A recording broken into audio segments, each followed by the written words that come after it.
ಎಲ್ಲರಿಗೂ ನಮಸ್ಕಾರಗಳು. ಗಣಕರಂಗ ರೀ ಧಾರವಾಡ ಸಂಸ್ಥೆಯು ಆಯೋಜಿಸಿರುವ 79ನೇ ಸ್ವಾತಂತ್ರ್ಯೋತ್ಸವದ ಗಣಕರಂಗ ಕಥಾ ಸ್ಪರ್ಧೆಗೆ ನಾನು ವಿದ್ಯಾ ಕದಂ ಧಾರವಾಡದಿಂದ ಭಾಗವಹಿಸಿದ್ದೇನೆ. ನನ್ನ ಕಥೆಯ ಶೀರ್ಷಿಕೆ ಪ್ರಶ್ನಾತೀತ. ಈ ದಿನ ಸೋ ಫ್ರಮ್ ಸೋ ಸಿನಿಮಾಗೆ ಹೋಗುವ ಕಾರ್ಯಕ್ರಮ ಹಾಕಿಕೊಂಡಿದ್ದರಿಂದ ನಾನು ಗೆಳತಿ ಪ್ರೇಮಾಳ ಮನೆಗೆ ಸರಿಯಾಗಿ 1:30ಕ್ಕೆ ಹಾಜರಿದ್ದೆ. ಅವಳು ಶನಿವಾರದ ಶಾಲೆ ಮುಗಿಸಿ ಬಂದಿದ್ದಳು. ನಾನು ಕಚೇರಿ ಮುಗಿಸಿಕೊಂಡು ಬಂದಿದ್ದೆ. 2:30ಕ್ಕೆ ಮನೆ ಬಿಡೋಣ ಎನ್ನುತ್ತಾ ಅವಳು ಊಟಕ್ಕೆ ಕರೆದಳು. ಮೊದಲು ಈ ಪೇಡೆ ತಗೋ, ನಮ್ಮ ಶಾಲೆ ಹುಡುಗನ ಬರ್ತಡೆದು ಎಂದು ಪೇಡ ಪಾಕೆಟ್ ಹಿಡಿದಳು. ಏನು ಎಲ್ಲ ಖಾಲಿ ಮಾಡಿ 2 ಉಳಿಸಿದ್ಯಲ್ಲ ಎಂದೆ ತಮಾಷೆಯಾಗಿ. ಅದಕ್ಕವಳು, ಇವತ್ತು ನೀನು ಬರ್ತೀಯ ಅಂತ 2 ಇಟ್ಕೊಂಡು ಬಂದಿದ್ದೀನಿ, ಇಲ್ಲಾಂದರೆ ನಾನೊಂದು ತೊಗೊಂಡು ಅಲ್ಲೇ ಮಕ್ಕಳಿಗೆ ಹಂಚಿಬಿಡ್ತೀನಿ. ಮೇಡಮ್ ಮನೆಗೆ ತೊಗೊಂಡು ಹೋಗಿ ಪ್ಲೀಸ್ ಅಂತಾರೆ, ಆದರೆ ಎಲ್ಲ ಮಕ್ಕಳ ಜೊತೆ ಹಂಚಿ ತಿನ್ನೋದೇ ನನಗೆ ಖುಷಿ ಎಂದಳು. ಅವಳ ಮಾತು ಕೇಳುತ್ತಲೇ ನನಗೆ ಈಗಲೂ ಕಾಡುವ ಆ ಘಟನೆಯ ಕಡೆ ಮನವಾಲಿತು. ನನ್ನ ಮನದ ಜಾಡು ಹಿಡಿದ ಅವಳು, ಊಟ ಮಾಡೋದು ಬಿಟ್ಟು ಏನು ವಿಚಾರ ಮಾಡ್ತಾ ಇದ್ದೀಯಾ ಎಂದಳು. ನನಗೂ ಇದೇ ಬೇಕಿತ್ತು, ಆ ಘಟನೆಯನ್ನು ಬಿಚ್ಚಿಡಲು. ಅದಕ್ಕಾಗಿ ಕೇಳಿದೆ. ನಿನ್ನ ತರಹದೇ ಘಟನೆ ಹೇಳ್ತೀನಿ, ಅದಕ್ಕೆ ಸರಿಯಾದ ಉತ್ತರ ಕೊಡಬೇಕು ಎಂದೆ. ಏನೋ ದೊಡ್ಡ ಪೀಠಿಕೆನೇ ಹಾಕ್ತಾ ಇದೆಯಲ್ಲ, ಸರಿ ಹೇಳು ಎಂದಳು. ಏನಂದ್ರೆ, ನಮ್ಮ ಡಿಪಾರ್ಟ್ಮೆಂಟಿಗೆ ಸಂಬಂಧಿಸಿದಂತೆ ಒಂದು ಕುಟುಂಬಕ್ಕೆ ಅವರ ಮಗನ ಮರಣದ ನಂತರ ಬರೋ ಪೆನ್ಷನ್ ಹಣ ಮತ್ತು ಇತರೆ ಸೌಲಭ್ಯದ ಹಣ ಬರಬೇಕಿತ್ತು. ಆದರೆ ಅವರ ದಾಖಲೆಗಳು ಸರಿ ಇಲ್ಲದ ಕಾರಣ ಮತ್ತು ಅವರಿಗೆ ಆ ಕುರಿತಾಗಿ ಸರಿಯಾದ ಜ್ಞಾನ ಇಲ್ಲದ್ರಿಂದ ಸುಮಾರು ತಿಂಗಳು ಓಡಾಡಿ ಸುಸ್ತಾಗಿದ್ದರು. ಇದು ನಮ್ಮ ಪೆನ್ಷನ್ ಸೆಕ್ಷನ್ನಲ್ಲಿ ಒಬ್ಬ ನಿಸ್ವಾರ್ಥ ಅಧಿಕಾರಿಯವರ ಗಮನಕ್ಕೆ ಬಂತು. ಅವರೇ ಮುತುವರ್ಜಿಯಿಂದ ಎಲ್ಲ ಥರದ ಮಾಹಿತಿ ಕೊಟ್ಟು ತಮ್ಮ ಪ್ರಭಾವದಿಂದ ಎಲ್ಲವೂ ಸೆಟಲ್ ಆಗಿ ಬೇಗನೆ ಕುಟುಂಬ ಪಿಂಚಣಿ ಮತ್ತು ಎಲ್ಲ ಸೌಲಭ್ಯಗಳು ಸಿಗೋ ಹಂಗೆ ಮಾಡಿದ್ರು. ಆ ಕುಟುಂಬದವ್ರಿಗೆ ಅವರೊಬ್ಬ ತಮ್ಮ ಪಾಲಿನ ದೇವರು ಏನೋ ಅಂತ ಆಗಿತ್ತು.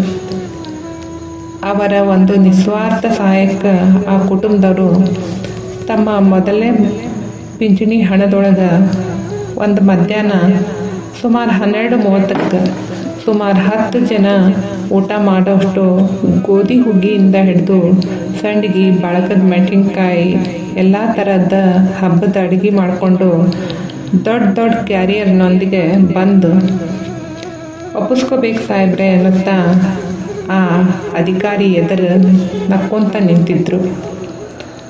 ಆ ಯಜಮಾನ್ರ ಮುಖ ಸಾರ್ಥಕ ಭಾವದಿಂದ 100 ಕ್ಯಾಂಡಲ್ ಬಲ್ಬ್ ನಂಗೆ ಬೆಳಗಾಗುತ್ತಿತ್ತು. ಇದನ್ನು ನಿರೀಕ್ಷಿಸದ ಅಧಿಕಾರಿಗೆ ಎಂಥ ಪ್ರಮಾದ ಆಯಿತು ಅನ್ನೋ ಹಂಗೆ ತಲೆ ಮೇಲೆ ಕೈ ಹೊತ್ಕೊಂಡು, ಇದೇನು ತಂದಿದ್ದೀಯ, ನಾನೇನೂ ತಗೊಳ್ಳಲ್ಲ ಎಂದು ಒಂದೇ ಬಾರಿಗೆ ಹೇಳಿಬಿಟ್ರು. ತಕ್ಷಣ ಆತನ ಮುಖ ಆರಿದ ಬಲ್ಬ್ ನಂಗಾಗಿತ್ತು. ಆದರೂ ಸಾಹೇಬ್ರ ಬಿಡಕ್ಕೆ ಹೇಳ್ತಿರ್ಬೋದು ಅಂದ್ಕೊಂಡು, ಇಲ್ರಿ ಸಾಹೇಬ್ರ, ನಿಮ್ಮ ಉಪಕಾರಕ್ಕೆ ನಾವು ಪ್ರೀತಿಯಿಂದ ಮನಸಾರಿ ತಂದೀವ್ರಿ. ಮನ್ಯಾಗಿನ್ನ ಹೆಣ್ಮಕ್ಳು ಖುಷಿಲೇ ಮುಂಜಾನೆ 5ಕ್ಕೆ ಎದ್ದು ಅಡುಗೆ ಮಾಡ್ಯಾರ್ರಿ ಎಂದು ಒತ್ತಾಯಿಸಿದ. ಸ್ವಲ್ಪ ಸುಧಾರಿಸಿಕೊಂಡ ಅಧಿಕಾರಿಗಳು, ನೋಡಪ್ಪ, ಇದೆಲ್ಲ ಮಾಡೋಕ್ಕಿಂತ ಮೊದಲು ನನಗೊಂದು ಮಾತು ಕೇಳಬೇಕಿತ್ತು. ನಾ ಖಂಡಿತವಾಗಿ ತಗೊಳ್ಳೋದಿಲ್ಲ, ಏನೂ ತಗೋಬಾರ್ದು ಅನ್ನೋದು ನನ್ನದೊಂದು ತತ್ವ. ನಾ ನಿನ್ನ ಪ್ರೀತಿ ಕಟ್ಬಿಟ್ಟು ತೊಗೊಂಡ್ರೆ ನನ್ನ ತತ್ವ ನಾ ಮುರ್ದಂಗೆ ಆಗ್ತದ. ಅದಕ್ಕೆ ದಯಮಾಡಿ ನನ್ನ ತತ್ವಕ್ಕೂ ಅಡ್ಡಿ ಮಾಡಬೇಡ ಎಂದು ಕೈ ಮುಗಿದ್ರು.